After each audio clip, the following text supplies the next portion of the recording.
Hey everyone, welcome back to another video. So we're obviously not in the shop, we're sitting here in my home office, and we're going to employ a video concept that I've been debating and thinking about for a period of time now. And what we're going to do is go over the history of my Supra. So you guys have obviously seen a fair bit of this portion of the project, but the project as a whole has a pretty interesting history and a lot of cool little anecdotes and portions to it that I want to share with all of you. So we'll start from the beginning, hit the high points from the beginning until the present day right now. So I have my coffee. I have my build diary pulled up on the computer here, and we will go through from the beginning until now. So I guess without further ado, let's go ahead and get to it. So at the very beginning, when I got the car, oh, what was it? It's been at least 10, 12 years, something like that, if not a little bit longer. Got the car, it was a 67 millimeter street car. Had a built cylinder head on it. Stock ports, but cams, valve springs, retainers, all of that. I think it was a Blitz Nurspec exhaust that was on the car, and had a Powerhouse Racing Stage 2 fuel system, I think, which I forget. I think it was a dual pump setup, and Denso 850cc injectors, if I recall correctly. But the short of it was a 67 millimeter, right around 540 wheel horsepower street car. It was originally a 6-speed car, and it was a blast for being a street car, and that's even till this day. The 67 millimeter street car will always be one of my favorite setups and favorite configurations for a Supra. So it was absolutely awesome that way, but with that in mind, it wasn't exactly what I wanted. And that was the era, that's when Supra Forums was in its prime. So I would hang out on that website, always around the drag racing section, and I saw all of these guys, you know, the Darrens, the Ryan Woons, the Cody Phillips, the name your big name Supra drag racer, SW as well. Those guys were pushing the limits, and granted, technology wasn't where it's at now then, but I saw they all had big turbos and big power and big everything, and I wanted that. I didn't have the means to make a project like that my own, or at least I couldn't pay other people to do it. So that was the impetus for me going, you know what, I need to learn how to do some of this stuff, and let's go ahead and kind of dive in the deep end head first and see what I can come up with. So the 67 millimeter kit came off. I believe that was sold through the classified section on Supra forums, and the first big turbo T6 setup came to be. And this was built by a guy on Supra forums, I believe his name was Mike, and he built this T6 setup that was built around a Bullseye Power S480, and it was one of the 96 millimeter turbine wheel 132 AR turbine housing S480s. Still a stock bottom end, still the same engine, still the same everything else aside from just bolting the big T6 turbo on it. And Mike did a great job with building this kit. Everything fit nicely, but was not the best turbo solution for a 2JZ in general, let alone a stock bottom end. So I think stock compression wise, they're like 8.5 to 1, something like that, which just isn't quite enough compression to light a big turbo like that. So it was very lazy, and it just wasn't the best setup, but it's exactly what I wanted at that point in time. So went ahead, and once the big turbo setup was on, I began acquiring all the supporting parts, or everything that I could at that point in time for it. So went from those Denso injectors to a set of Fuel Injector Clinic 2150s. Got HKS drag coilovers for it. Got a drive shaft shop drive shaft. Had the differential reworked. Got a set of bigs and littles for it, meaning slicks and skinnies. Extended studs. Had the differential modified. So on and so forth. And at this point, the car was on a drag pack and starting to really look like the drag car that it certainly was not at that point in time.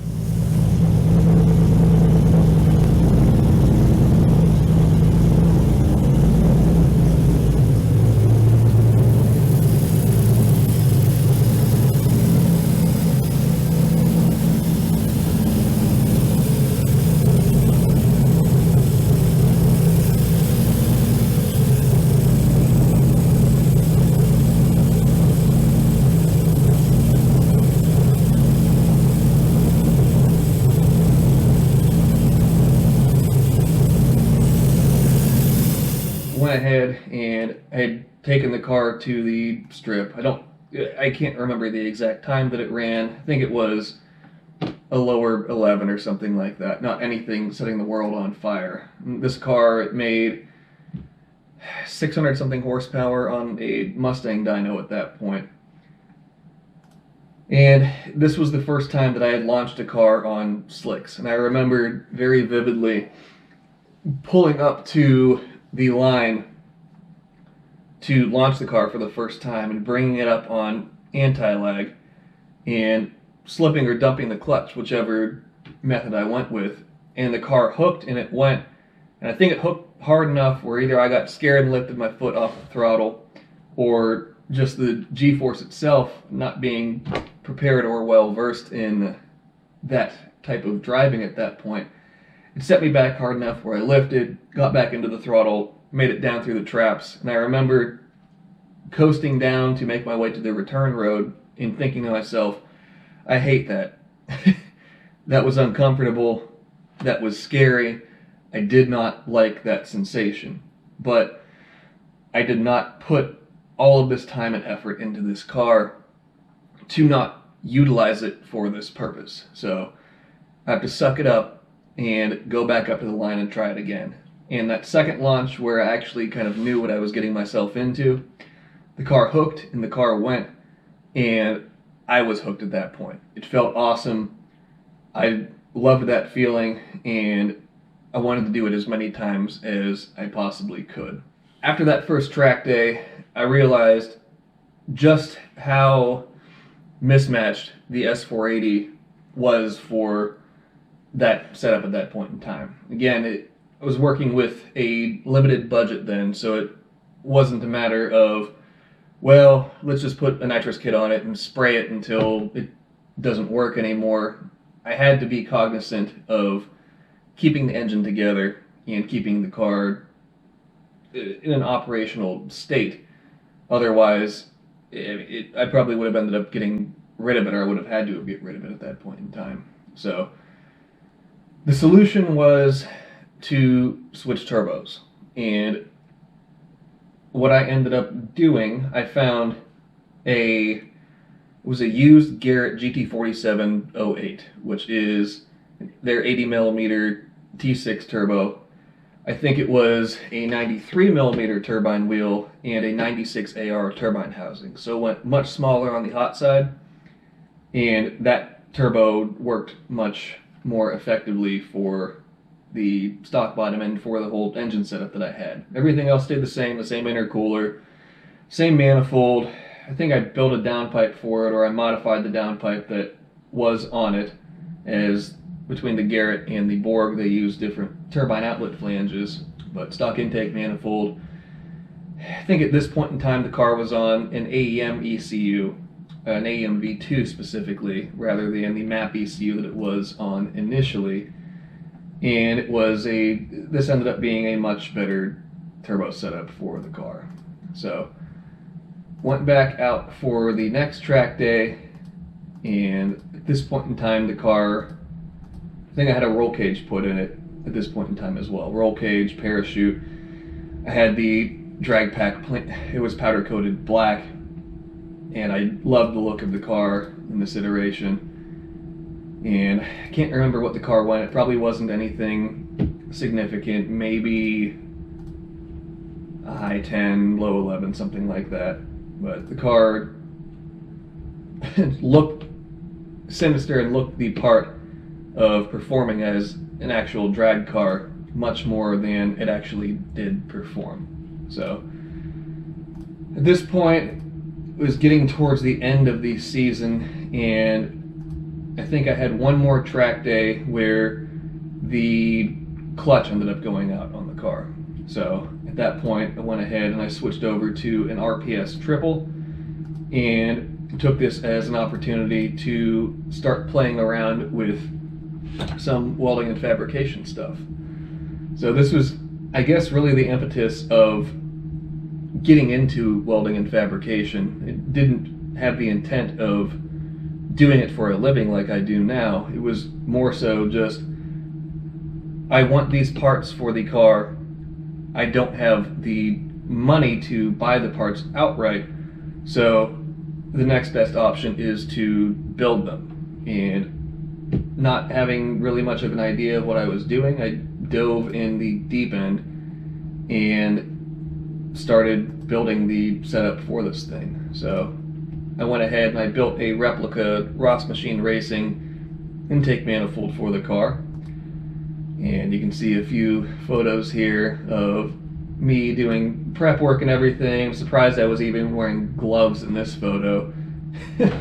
No eye pro on, no ear pro, no anything else, with the the disc sander probably throwing aluminum shavings in my face. It never claimed to be the smartest man, but getting all the prep work done and everything on the intake manifold, and then the manifold came together. And it was not the prettiest thing in the world, but it certainly did its job perfectly well, and it fit in the car, and it was what I wanted.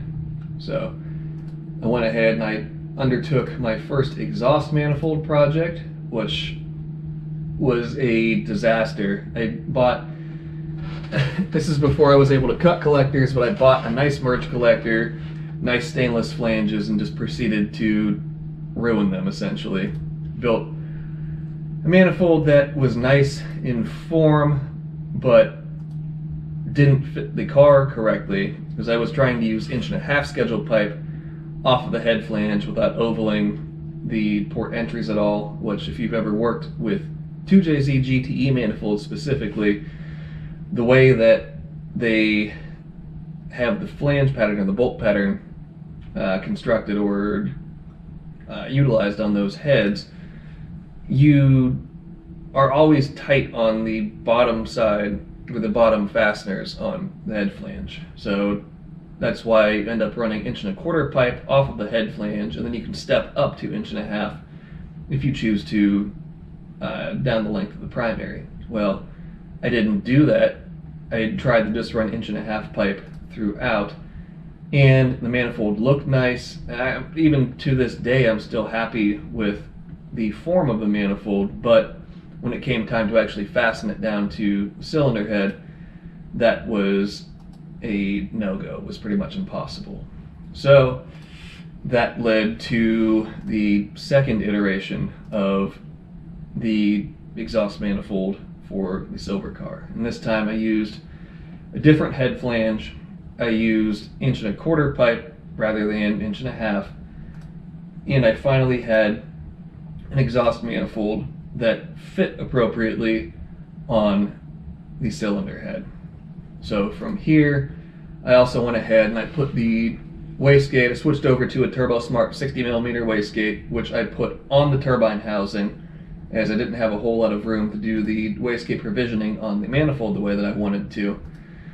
And I had seen at this point in time a couple of people that had ran wastegates mounted on the turbine housing, and they worked perfectly fine. If you think about the theory behind it, it's really doing the same thing that a factory flapper style internal wastegate is doing. You're just doing it with a larger external wastegate. So I figured it would work out fine and decided that that was the best option, and I had no issue possibly destroying my own parts for the car. So I also went ahead and I built some fabricated valve covers for it, new intercooler tubing, so on and so forth. And the car was still very rough as far as the fabrication work goes at this point in time. I think I started playing around with some pie cuts, built a catch can that was a horribly flawed design, but just playing around with a few ideas there.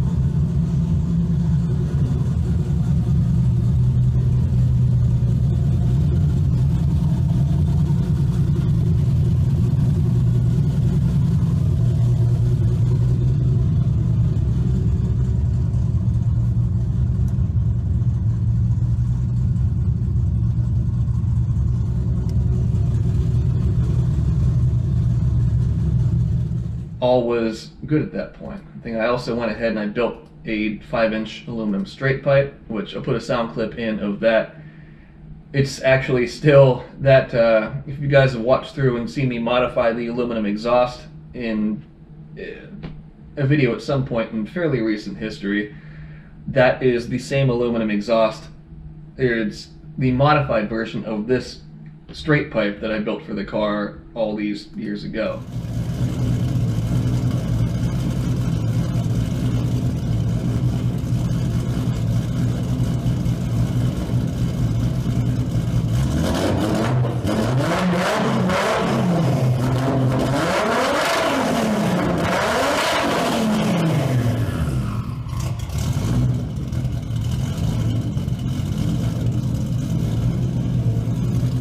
Car really came together at this point. Played around with my first recirculated wastegate, which worked fine, but I ended up not liking the way that it worked out, so I built a crazy loop around, wrap around atmospheric wastegate dump for it, and I think at this point the car finally came back to life again.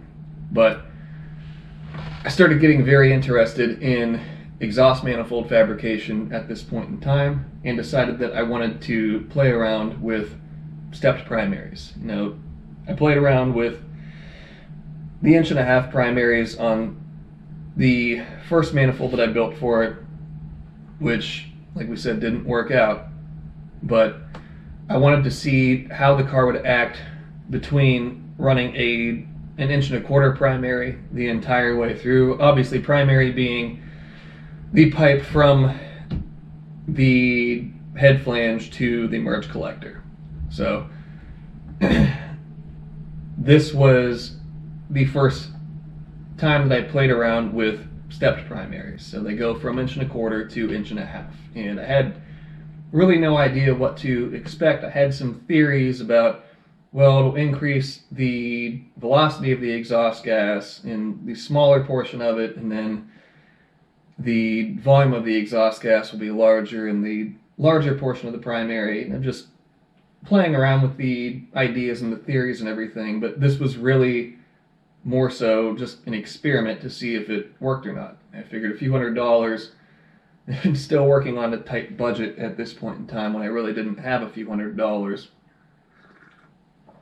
But I figured, go ahead, try this out, see if there would be any tangible or noticeable benefit from it, and it ended up being a pretty crazy looking exhaust manifold. Not one that was going to be a production piece, more of a proof of concept of what I was trying to do. So I ended up going on the dyno with the car, and it was the same day, the same atmospheric conditions, the same everything else. I actually swapped the exhaust manifolds while the car was still strapped down to the dyno, and with the same boost setting, same timing, same literally everything.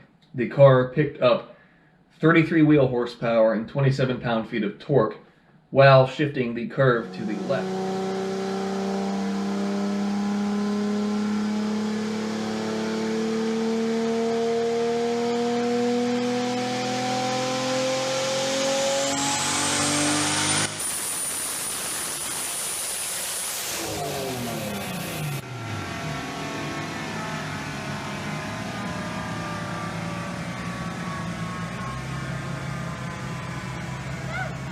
Think of the way that a dyno graph works, I guess from your guys' perspective, you have the intersection of the X and Y axis in the bottom left-hand corner of the graph, and typically you will have RPM on the X axis and horsepower on the Y. So if you think about a dyno graph going, I don't know, something up like that, if you shift the curve to the left, say it takes the car until, for a setup like this, 6,000 RPM to achieve full boost.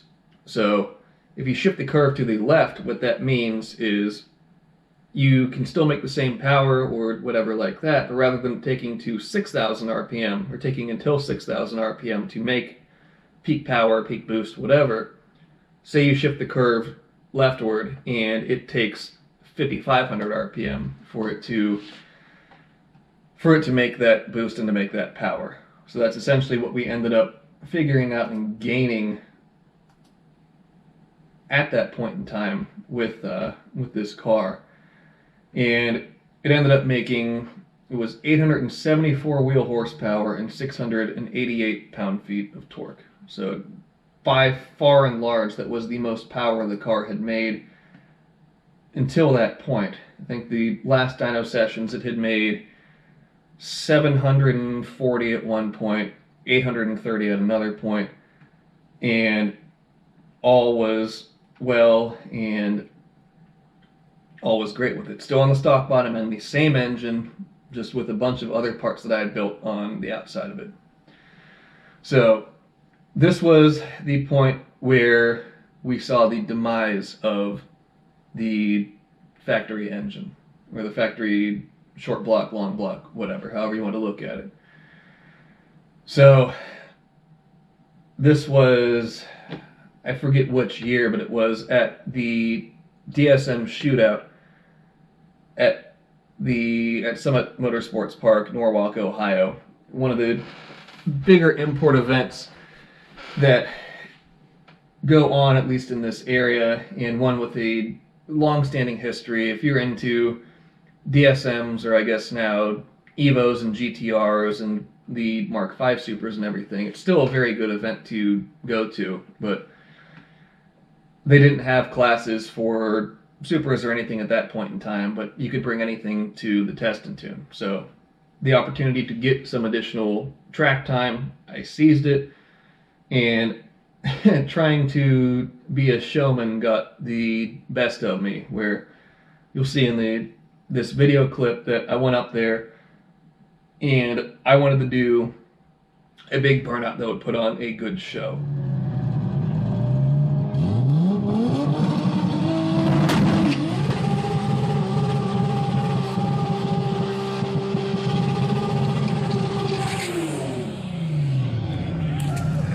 So my way of doing that was to go up and bring the car up on anti-lag and literally stomp my right foot to the floorboard and hold it there for 10, 15 seconds, something like that, doing a giant smoky burnout. It put on a good show.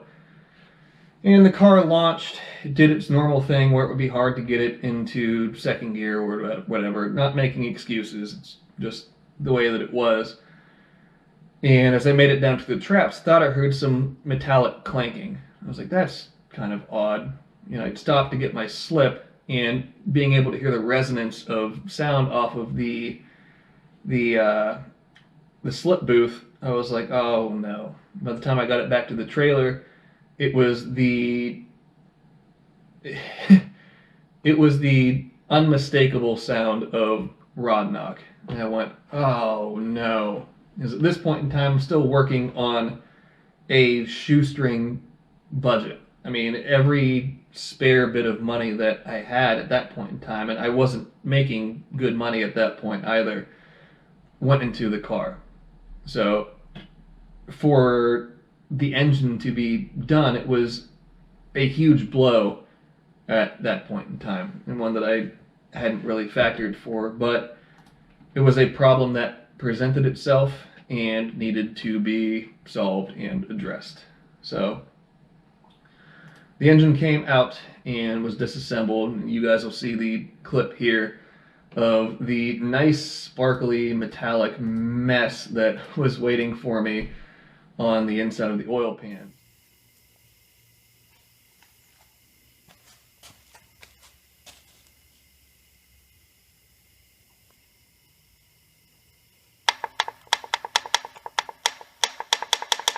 Bottom end ended up being, it was either the number 5 or number 6 rod bearing that you saw in the clip, or you will see in the clip. Just there was no bearing left. I think I still have the partial bearing shell somewhere in the shop, and it just absolutely toasted it. So the bottom end was done, and it was finally time to put a built bottom end in it. So I started acquiring parts again. I got a really nice Welding fuel setup from a good friend of mine named Colin that was selling it. It was a 2345A pump, one of their dial-a-flow voltage regulators for the pump, a filter, and a VirtualWorks 2345A pump bracket. Got a nice piston and rod setup. It was off-the-shelf CP 10-to-1 pistons with R&R aluminum rods, and I believe I ended up getting 220,000th wall wrist pins for it, as it's common, especially under a bunch of boost and a bunch of cylinder pressure that you see in these high boost, small displacement turbo engines. It's even commonplace when you run the normal, like off-the-shelf, out-of-the-box wrist pins that come with the pistons. You can bend the center of the wrist pin as that rod is going up and down and exerting that force on it. So you increase the wall thickness, you decrease the likelihood of you bending the wrist pin and having that issue with it. So I also got a Pro J intake manifold, which they're still one of my favorite intake manifolds on the market for 2JZs. I remember when they came out, the whole theory behind them where it's a solid cast piece. They're just big and bulky and beefy and thick, and I mean, they're essentially a bomb-proof intake manifold. I mean, they're a serious piece, and this was one of their first iterations of them. I think they now offer full billet ones, and if I would ever switch away from the manifold that's on the car now that I've built, I'd be hard-pressed to not go back to a Pro J. But beyond that, I built a new exhaust manifold for the car.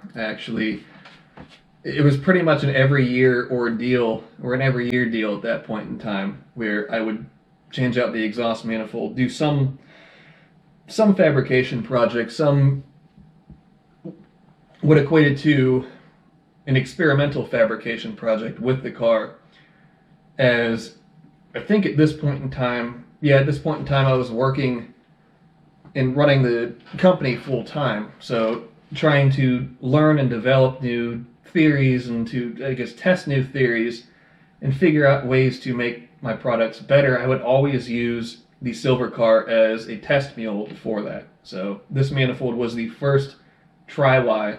So rather than being like a 6-to-1 manifold like what I had initially built for it, this would be 3-to-2-to-1, or like the Gen R manifolds and Gen 2 R-Spec manifolds that I offered now.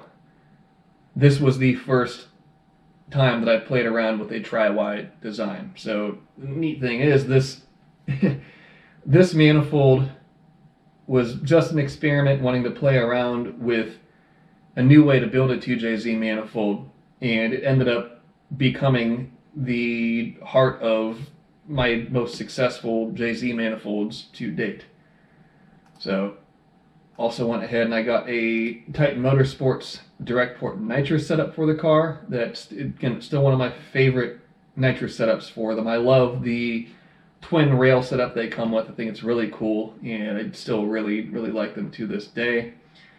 These are wet kits, so you have one rail that is for nitrous, one rail that's for fuel, and you run 6 individual fogger nozzles. Which, pro tip with those, if you don't run the aluminum fogger nozzles that come with a setup like this. Always switch over to a stainless one if you can.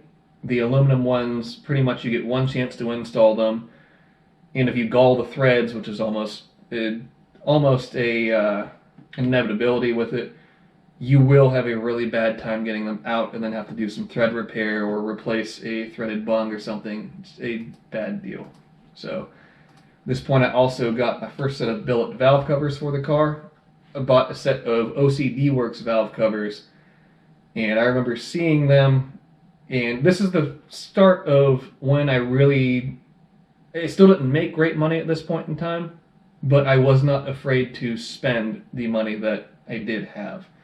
So I saw these OCD Works valve covers, really liked the form of them, and decided to go ahead and pull the trigger on them with money that I really didn't have. And this was the era of building race cars on credit cards. So, you know, why save up money for something when you can just put it on credit and pay it off whenever, right? Obviously that's sarcasm. I absolutely would not recommend doing that to anybody. It did end up benefiting me in the long run, as I was able to stay diligent enough to pay cards off and build a decent credit score because of it, but not the most ideal way to do it. So got all of my other timing set parts in, Titan balancer, Titan cam gears, etc. I got the bottom end put together courtesy of my friend Don up at Accelerated Performance. You guys saw him.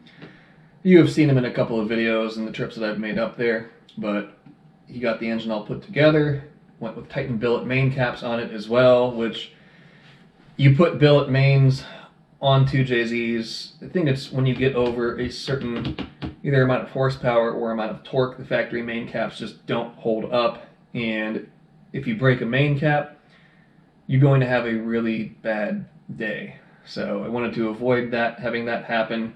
With billet mains, when you put them in these engines, it's necessary to align hone for them. They send the caps out undersized, so that way you can tailor them specifically to your engine, which Don went ahead and did for me. So I got all that in, rods, pistons, everything else in the engine, whatever tolerances and clearances and everything else that he put into that short block. It was really neat. Without too much trouble, you could grab with your bare hand the splines from the timing gear on the front of the crank, and you could spin the engine over by hand without much trouble, without much effort. So it went together very nicely that way. Went ahead and got some new 625 plus, or ARP 625 plus head studs for it. Installed those, got the cylinder head on and fastened down, and also the cylinder head.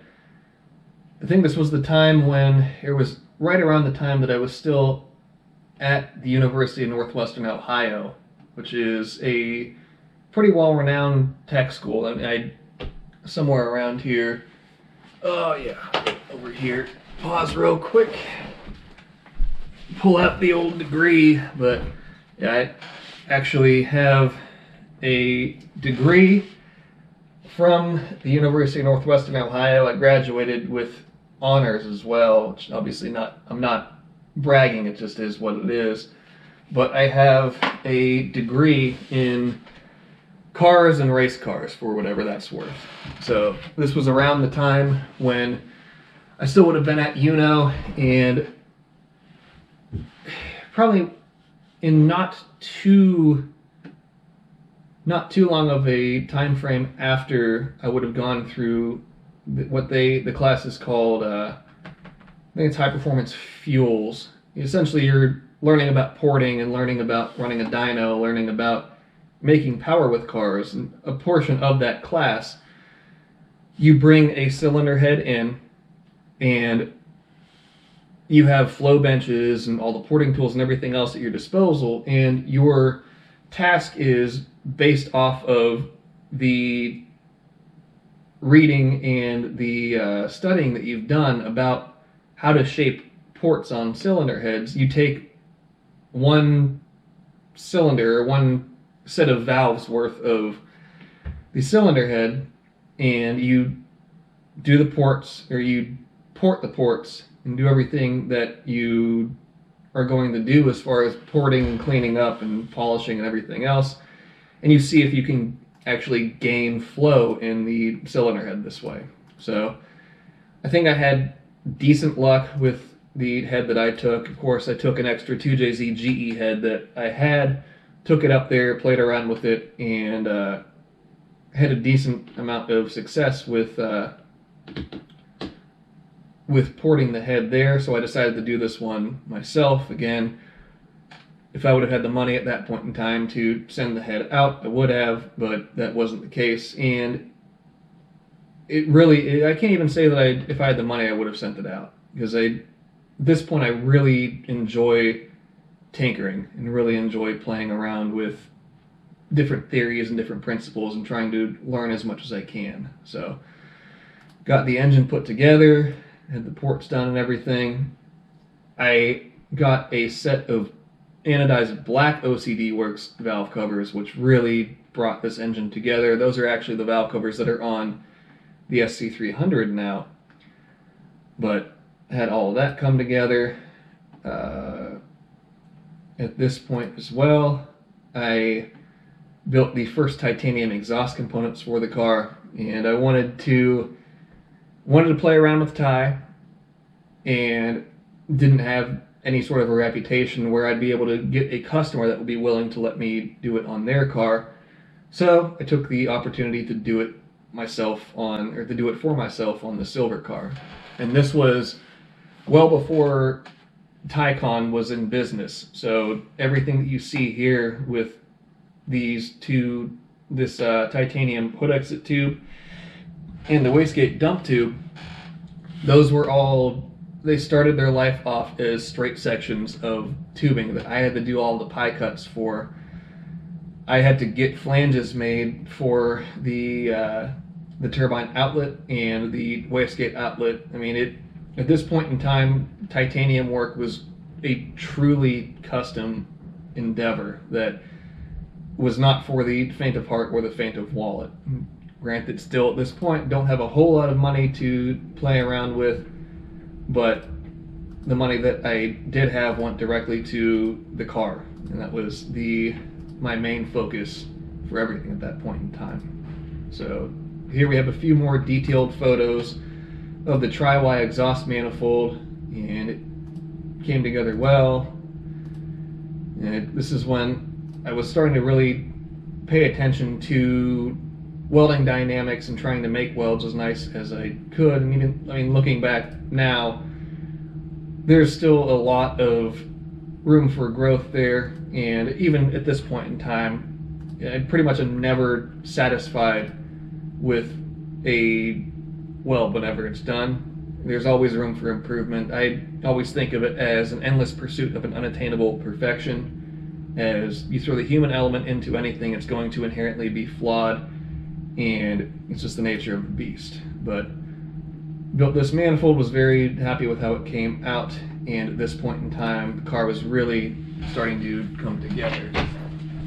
So here we can see kind of a rough overview of the engine bay, of the nitrous rails in place, all of the injectors in place, and I purchased a second set of FIC 2150s at this point to match the initial set of them. whole hot sides in place. I mean, the engine's together at this point with everything else, and it's starting to look really sinister. So this was about the time when my friend Sean was working at the shop with me, and we got really into polishing and burning titanium. So you can see this photo, the crazy gold tubes and everything else. This was one of our first big experiments with playing around with anodizing and polishing and burning titanium. So that was always his wheelhouse, the polishing and burning. I would just build the parts and weld them together, but really happy with how that came out. So my buddy Dustin came out and he put together a beautiful concentric twisted mil-spec harness for it. Here you can see all of the components that went into it, and it came out beautifully. You can see the nice tight concentric twist he applied to it, and I think we did a trade deal where I built him a turbo setup for his 2JZ Mark III Supra in exchange for building this harness for my car.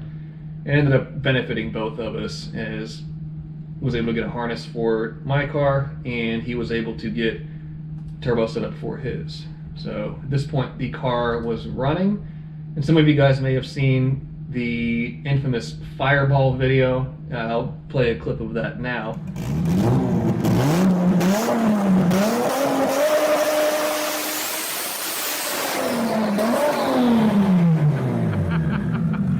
Yeah! But this video, it went, I guess, viral through that racing channel. I think I sent them a clip of the video and they put it through. It had however many views, I don't even know. It doesn't really matter. But this was the first time the engine was still brand new, and we essentially seeded the rings by shooting 10-foot fireballs out of the hood exit exhaust components. And the funny part is, if you pay attention closely to my face, and there were even a few people in the comment section on the TRC, or when they listed the video or hosted the video, that was really funny. If you zoom in and look at my face, I'm extremely focused on the exhaust and what's coming out of the exhaust, making sure there's no crazy smoke, no debris, no anything else. And I'm intently focused on that to the point where I look almost sad or depressed. I have zero facial expression. I'm just kind of blankly staring at the flames that come out of the exhaust. And I think I barely even blinked. So that's pretty funny, and just a little clip to look at there.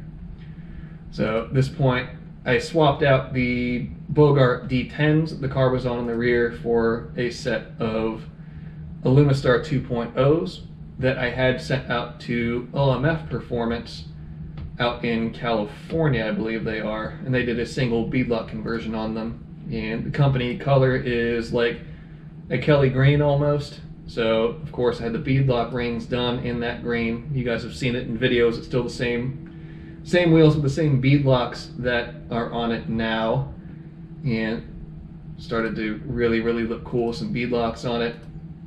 I dropped the transmission out, or what did we do here? Yeah, I dropped the trans out to put a Titan scatter shield on it, and the car is still a 6-speed at this point in time. Rather than building my own scatter shield, I was able to source one that Titan had made, and they fit on V160s, but just barely. I mean, there isn't much room in the first place to get all this stuff installed, let alone when you fit an aftermarket scatter shield around. So I had to modify the scatter shield a little bit, but I got it fit in.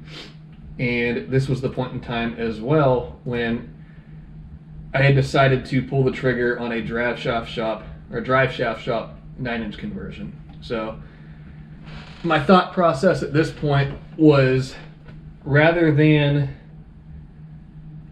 run the factory diff and break it to where it is worthless, why not pull it out and sell it off when it's still worth something, and apply the money that I get for the factory components, put it towards the 9-inch conversion.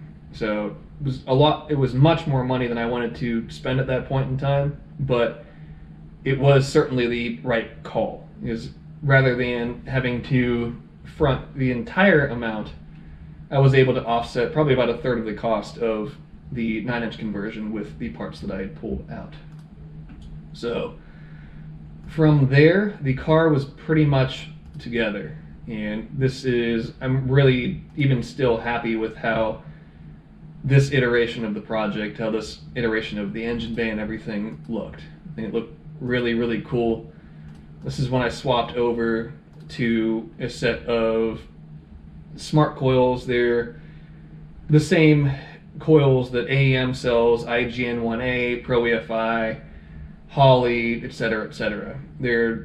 You guys will see the photo and you'll recognize those smart coils. Everybody runs them on everything. They offer a ton of spark energy, and it's for good measure.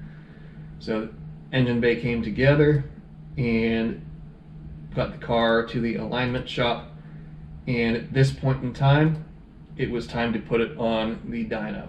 So the car, I guess you'll see in the video clip here that you'll see in the video clip later in the video, rather, as there's a nice little compilation one of my buddies put together of it that I'll include in this.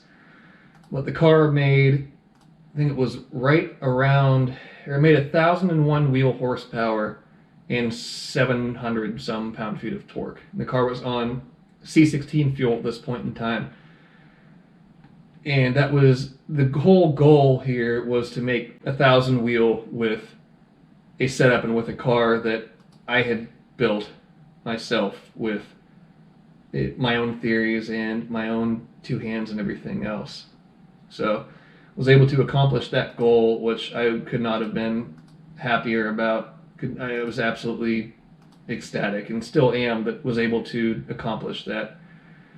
But ended up going back to the track a couple of times that you'll see in the, I guess let's go ahead and I'll show you guys that compilation now.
So we made it back to the track with the car.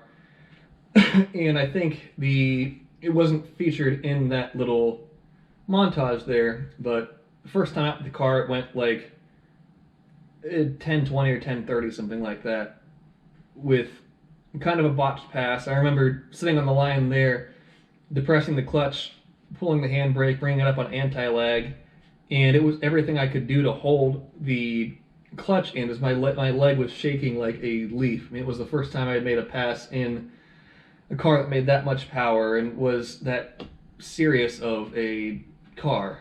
And it went well. We ended up going to the track, I think, once or twice more that year, and it would have been twice more. The second time we went was all the clips that you saw in that montage. In the car, I ended up going 2 9s that day. They were not full passes. I think it was the spark plugs that were giving us some trouble.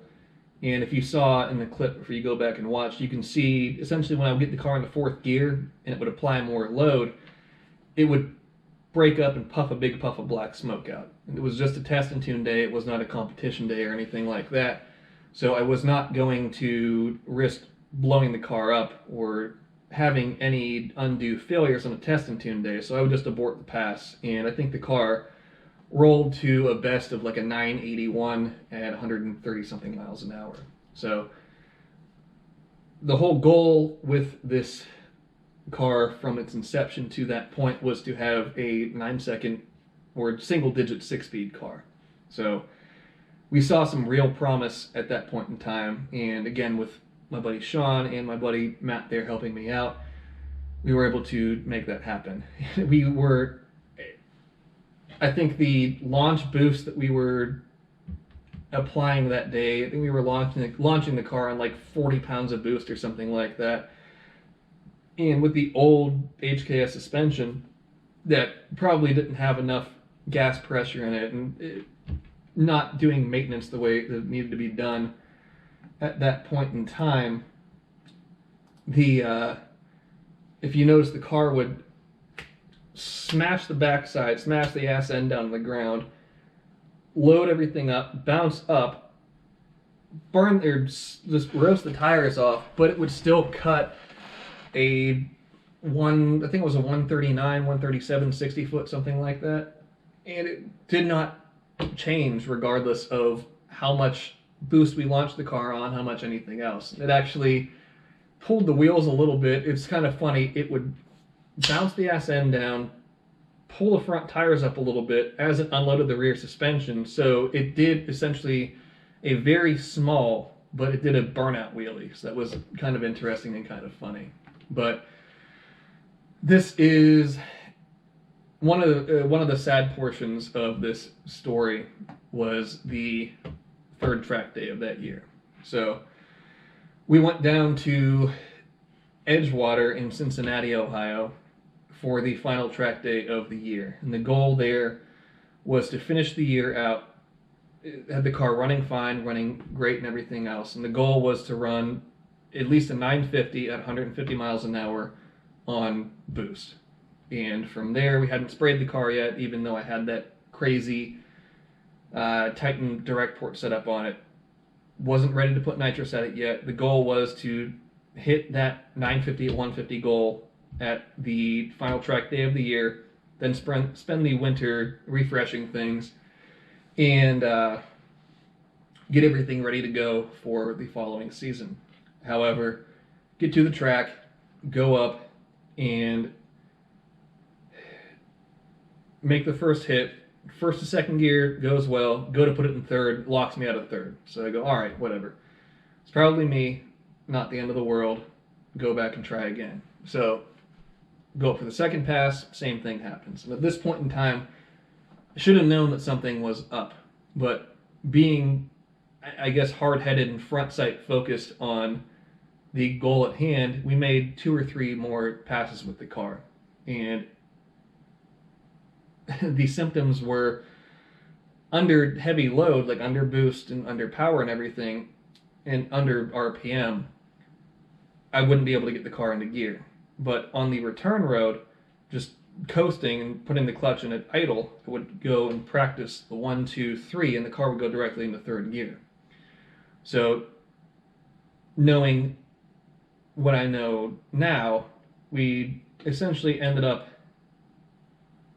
destroying the third gear synchro. We're not destroying it, but hurting it enough where the transmission would not go into gear.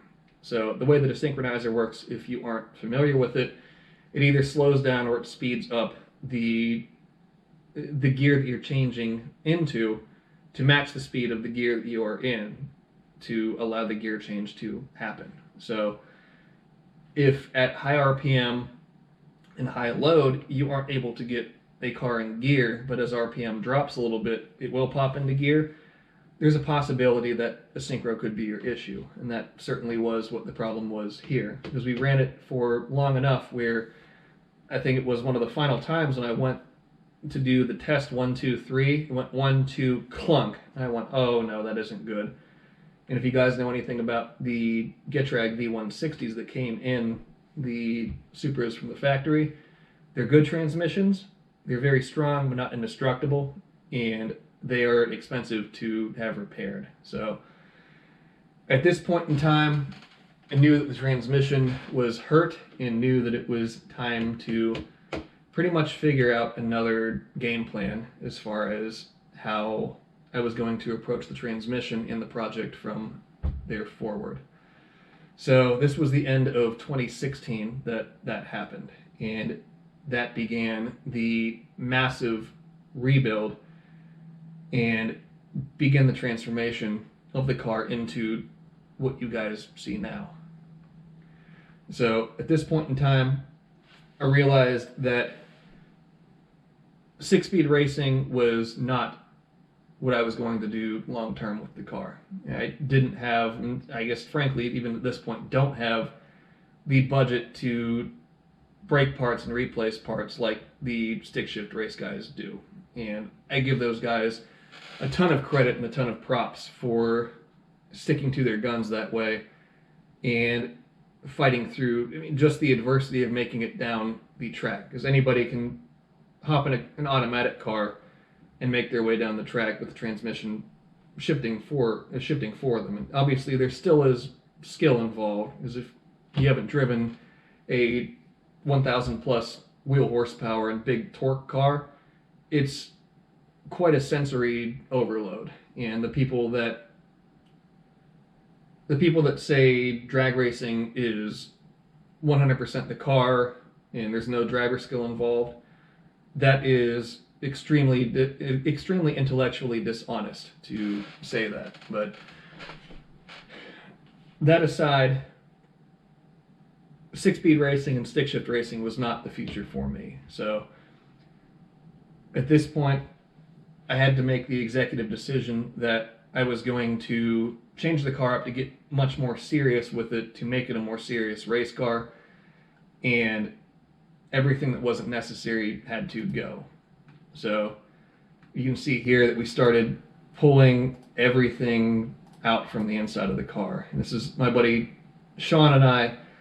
We went absolutely crazy with pulling everything out of it. I mean, the entire interior came out, all the wiring, all the sound deadening, the old cage was cut out, everything. And we started in with the first thing being building the new roll cage. So got a copy of the SFI rulebook for a 25.5 chassis and decided to go ahead and start building that. So I'm not a tube bender. Do not ask me to build you a roll cage. I will tell you no every single time. But with Sean bending the tubes and me welding them, we were able to put together this pretty wild 25.5 cage for this car. And I didn't want to cut the floorboard out, so we built the floor bars on the inside of the car, which it looks really cool, but it was kind of a nightmare to do that. We built everything new from the ground up. You can see from this picture here, there were some very uncomfortable welding positions that were involved with it. I think this one, I am upside down balancing on my shoulder and my head. I have the torch in my non-dominant hand, filler in my dominant hand, which is inverted from how I normally weld. And Sean is running the pedal from the outside of the car as I'm giving him direction. More heat, less heat. All right, I'm done. Taper off the pedal, so on and so forth, which is a necessity when you're doing some of this stuff. You just can't run the pedal yourself. So if you have a buddy that is well versed in TIG welding that way, that knows what you're looking for and knows how to take direction that way, we were able to get that done. So after that, I went ahead and I built the next new exhaust manifold for the car. This one was, I got to play around with two things that I wanted to play around with: a billet merge collector, and actually I think I'd played around with billet collectors already at this point in time, but I got to play around with my own billet collector and 321 stainless. So this was a billet collector Pro Mod turbo manifold, set up for twin, I guess there were 1.5-inch schedule pipe wastegate ports, which I was going to run Turbo Smart 50mm wastegates for.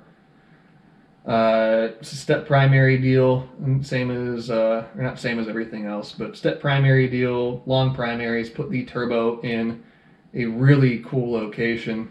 And you can see by this picture here, one of the things that I wanted to do, I always loved the look of it. I had a top secret style carbon hood from it, or carbon hood for the car. And I always loved seeing pictures of older setups when people would have the turbo position just so a little bit of the compressor cover would poke through the hood. So that's what we did here with this setup, and put the turbo in a really nice forward position, still kind of a semi-traditional location for a turbo on a Supra. And you can see in this engine bay photo, we cut the front end of the front end of the frame off, put a tube nose on it, or a partial tube nose, to free up some space and everything else, and started to look really cool in the engine bay. We also went ahead and built new titanium exhaust parts for it, and this was, we played around with anodizing before welding the titanium, where you can see kind of the nice striping of it. You guys have seen me do it before if you've watched enough of the videos, where you anodize before welding, and then as you weld it burns the anodizing off and leaves this really nice stripe pattern. And that exhaust we did a gigantic miter cut on. You can see in the photo it's probably 10 3/8 long from point to point on it. And we were trying to mimic kind of a sport front-wheel drive style, big crazy miter cut, and it looked really cool. And you can see in this photo the big miter cut, the turbo sticking through the hood. It looked absolutely sinister. But went ahead and took the car at this point to a booth that we set up at Import Face Off in Columbus. If you guys are local around the Central Ohio area, you made it to that event, you may remember seeing the car there. Showed it off at the booth, was received well and everything. Obviously the car wasn't running at that point, but it was together enough to take there and show off. So this is the point where things get a little bit crazy. So the car is completely torn down, and my friend Dustin, who did the old wiring harness for the car, he is an engineer as a profession. And we started talking one day about the differences between 2JZ GTE and 2JZ GE cylinder heads. So if you think about the way that engines need to work, or at least my theory on it, if you have a forced induction engine, like especially a factory forced induction engine, hold on one second, coffee break.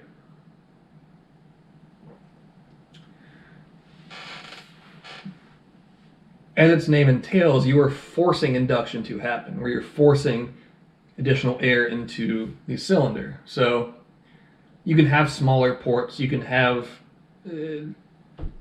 not a head that flows worse, but a head that isn't as large and free-flowing as its naturally aspirated counterpart, as you are forcing volumetric efficiency essentially due to shoving air into the engine, as opposed to a naturally aspirated engine where the head needs to be more free-flowing and the ports need to be larger and straighter and everything else to allow the engine to breathe properly and allow it to function properly.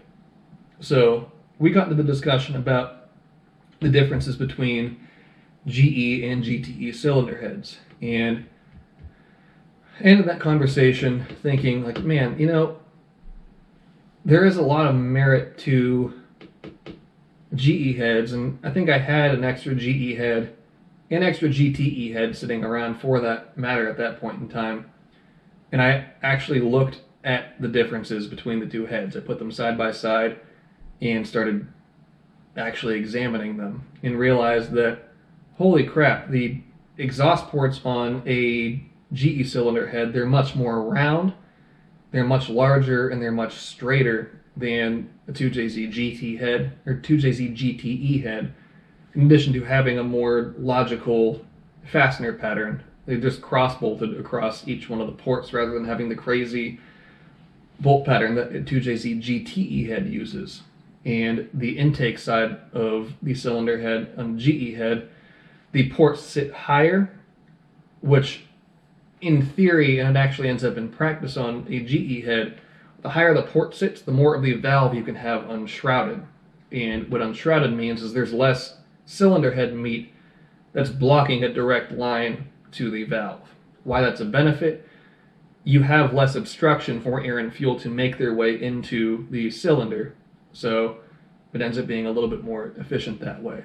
So after having built that crazy Pro Mod exhaust manifold, the 321 stainless one, and everything else that I had built for it to this point, or that Sean and I had built for it, I decided to pull the plug on the GTE head and switch over to a GE head. So I wasn't out that much money or anything else, at least not enough for it to be entirely insane and unjustifiable in my mind. Granted, it still was crazy, but I realized that that setup was just a means to an end as opposed to the actual end. So it wasn't what I wanted, and I decided to pull the plug on it and change everything up. And that began the crazy transformation that the car underwent. So I went ahead and I bought mid-plates, or I bought a mid-plate and a front engine plate from ATF Speed. Had the engine placed on plates. At this point in time, I also had the transmission built for the car. It's a really, really nice Turbo 400. Reed case deal. It's a billet gear set, a 210 gear set, so a close ratio set. Pretty much everything on the inside's upgraded. If you can upgrade it, you can name the upgrade. It's probably done on it. The only thing that wasn't upgraded was the actual shaft diameter, as these engines don't make the torque that you would need to break a factory diameter shaft as far as the input shaft and all the shafts going through the transmission. But it's still an upgraded material, so it's stronger than it would have been factory, but just not a larger diameter that would have been unnecessary. So went ahead and I built a really neat little transmission mount for it. It was the best way I could think to do it, with still keeping things relatively simple but extremely strong, and move forward from there. So the next thing was not the next thing, but I went ahead and I got the turbo mounted in its position, which you guys know is down kind of in that crazy air dam area of the front bumper. And the initial intent, if you guys see from the photos here, I still have it, but I had a carbon front bumper for the car that I was going to run, and with an air-to-water intercooler and everything. So I got the turbo mounted down there. I built a 6-inch titanium intake tube with a velocity stack on it, and that was that. But we went ahead and I'd gotten a set of Cybin carbon fenders for the car, and we were always really good for ruining pieces of carbon fiber as far as cutting holes in them. So I wanted to run the exhaust through the fender. As I ran it through the hood, that was cool, but thought the fender would be cooler. So went ahead and blew a hole in the carbon fender, ran the exhaust up through there, and that was that. Again, I still have this exhaust and the fender and everything. It may go back on at some point, but not right now. And that was that as far as the exhaust goes. So went ahead and I got a Sleeper Designs. It's their nice billet mechanical fuel pump bracket that you guys have seen me when I've been working on the fuel system and things along those lines. You guys have seen that bracket. But the next order of business was, and still is to this point, my favorite part that I've ever built for probably any car, and that is the header on the car. So you guys have obviously seen the header, but to see it in this form as it's coming together is pretty neat. So Inco is a difficult material to source, to acquire. It can be a little bit difficult to work with at times, but I didn't care about any of that. Again, this was, I don't want to do this multiple times. I want to do it once and for all. So I went ahead and I got the materials to build the header. So I kept going with the tri-wide design, so the 3 to 2 to 1, but this one is just on a much grander, more elaborate scale than one of my normal production manifolds. So you can see here I have the primary collector going into the turbine flange, or I guess not the primary, the secondary collector rather, going into the turbine flange. They're all dual slip collectors as well. Have a nice billet head flange, billet stainless head flange from Royal Industries, or was it Royal? Let me look it up so I don't butcher the name. One moment, please. Royal Innovations, I'm sorry. Sorry guys, I messed the name up, but got this really nice flange from them, and I actually worked with them when they still offered this flange to develop their 2JZ GE flange with all the features that I thought would be advantageous, and this is what we came up with. So then we started into primary fabrication. So you can see here I have the rear portion of the manifold, or the header I guess at this point, completed. 3 of the primaries coming into the primary collector with a flex bellow, and going into the secondary section and secondary collector. Then I got the front portion of the header completed, or fabricated at least. Put together, same deal, primaries going into primary collector to flex bellow to secondary and secondary collector. And you can see all the different angles of it here, and then got everything welded together. And this was, aside from one little drop that I had purchased and played with prior to this, this was the first Inconel project that I did. And I just kind of dove into the deep end head first. You can see the finished product here with the 2 wastegate provisions on it, all of the collector tab and springs, logos on it, everything else. I don't know if I have the EGTs in here. No, I don't. But went ahead and also put EGT bungs in the bottom of the each one of the primaries so we can monitor exhaust gas temperature, obviously. From there, went ahead and got some more new parts and started building the intake manifold. So this manifold I based roughly off of like a Hypertune or a Plasma Man or something along those lines. But the whole intent with this iteration of the project was to build everything myself. I don't care if it isn't the best. I want to be able to say that I built it. So I got the head flange from Sleeper Designs, bought all the rest of the materials as far as like runner stock and velocity stacks and all things along those lines from Ross Machine Racing, and then some tubing from Race Part Solutions and the other miscellaneous aluminum sheet metal from my local metal supplier, and got to work building the intake manifold. So it's just a velocity stacked velocity stacked intake manifold, runner length just enough where pretty much as long as I can make the runners with still being able to get the intake manifold in and out. You can see in this photo the fabricated plenum based, just cutting a piece of 4-inch tubing up There's a 4-inch 90-degree mandrel bend, 11 gauge, so it's a little bit thicker wall, but cut that up and fit it into place as it needed to be. Built some filler panels for it and made a throttle body flange, put that on, and that was pretty much that. So intake manifold came together, and now we can see kind of an overview of how the engine bay started to come together. So it started to look really cool.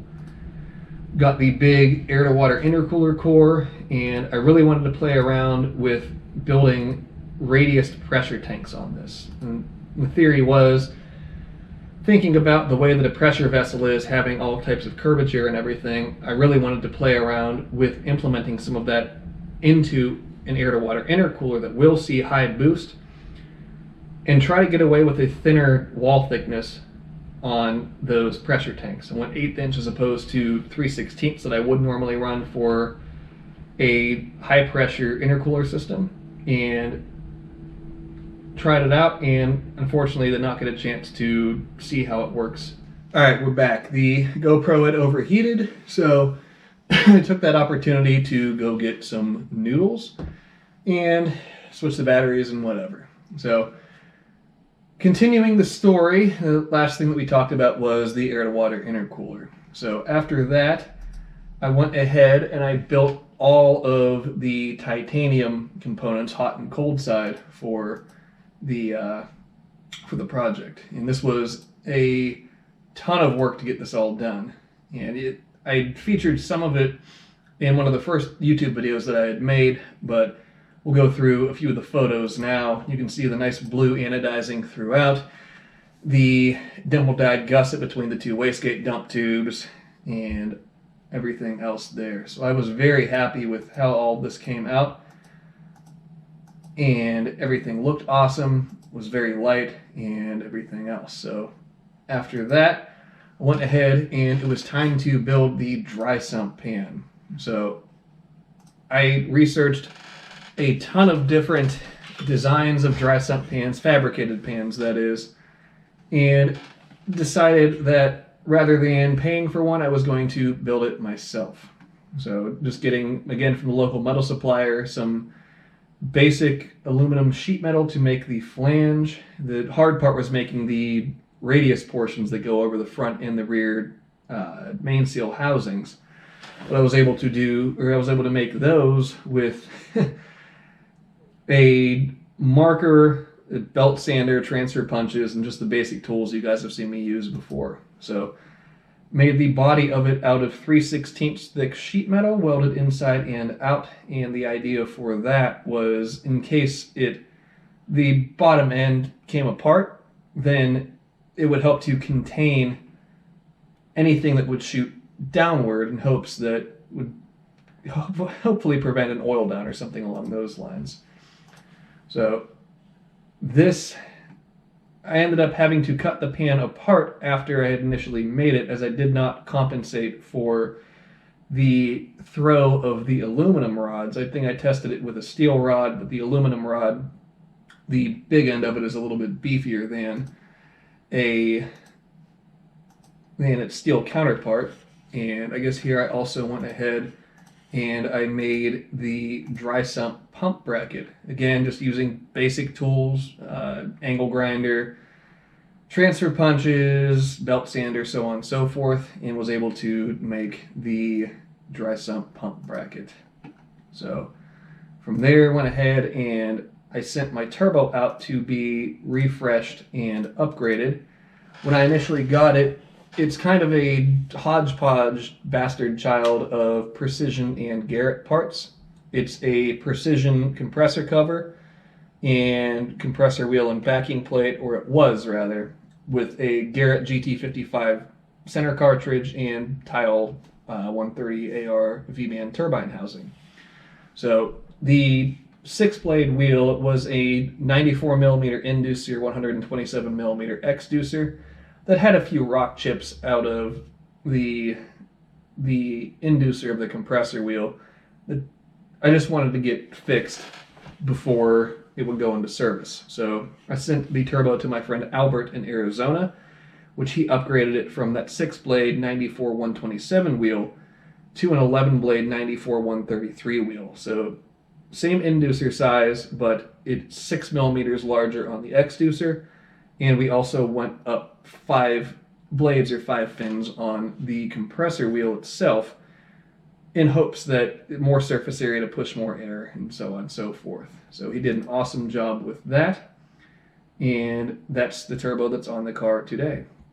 So went ahead from here and I added a second row of injector bungs onto the intake manifold, and you can see in the photo they have those secondary bungs house the secondary injectors, which are Billet Atomizer 500s. At this point, I was pretty convinced that I was going to run the car on methanol, and you need a ton of fuel for methanol. So I got those other injectors put in, and you can see as well, the devil being in the details, I made little titanium mounting stanchions to hold the rails in place.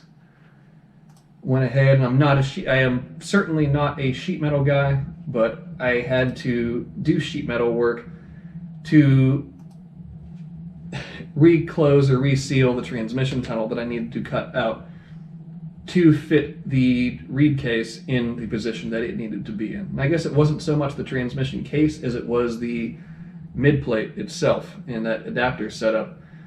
And if I would have changed the position of the engine from its factory location, then this wouldn't have been an issue, but I didn't want to play around with altering engine position and transmission position in terms of weight distribution and everything else. So I opted to just put things in their factory location and adjust the sheet metal to suit. So from there, I received the cylinder head. It's a Head Games 2JZ GE cylinder head. And I don't remember all of the specifics of what went into it, but it's one of their race port packages. Ferrea valves, I believe. I can't remember which valve springs and so on and so forth. I pretty much told Dave and crew to go hog wild with it, and we could use it as an experiment so they could play around with their 2JZ GE head program and see exactly how and what works with them. So that is the idea behind the cylinder head, and I cannot wait to test it out.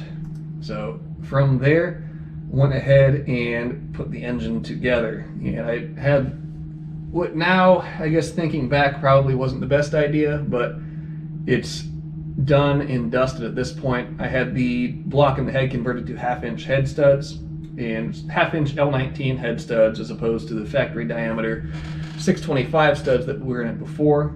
The L19s, the 1/2-inch ones, you just get a little bit more clamping force, but you're also a little bit more likely to crack the block at that point. So we'll see if that happens across that bridge when we come to it. So at this point, Head Games had contacted me and said, hey, we're going to be putting together a booth to go and display at the Bushers Shootout. Would you like to bring the car up and show it there? And I said, absolutely. So I went ahead and I threw everything together, and this was the first time I had seen the whole setup together as one with powder coating and everything else. And you guys can see it was quite breathtaking to look at.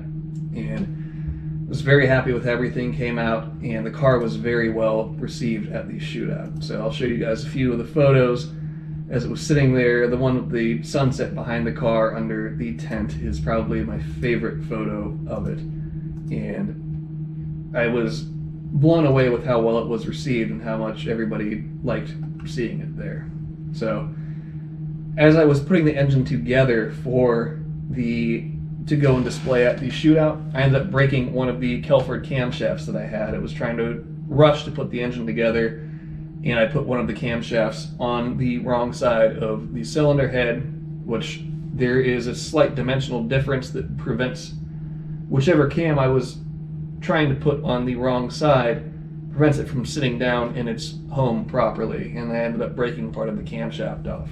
So I got a new set of GSC R3 camshafts that went into it, and I went ahead and I reset the lash and got everything dialed in that way, so it's good to go. And I think the only discrepancy ended up being like 1,000 loose on one of the valves, which I'd rather have it be a little bit loose than a little bit tight.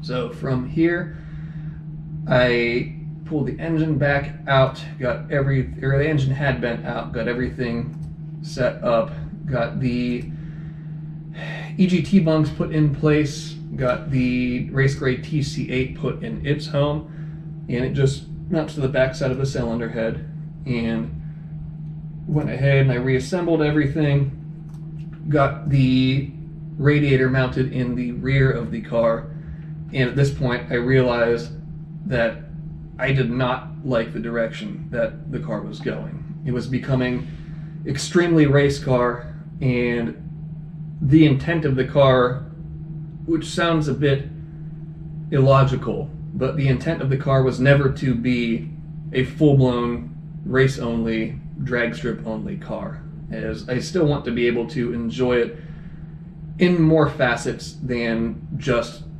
drag racing. I want to be able to drive it to a car show, to drive it around, to drive it to work one day if I want to. And I wasn't going to be able to do that very easily with the setup, how the setup was coming together.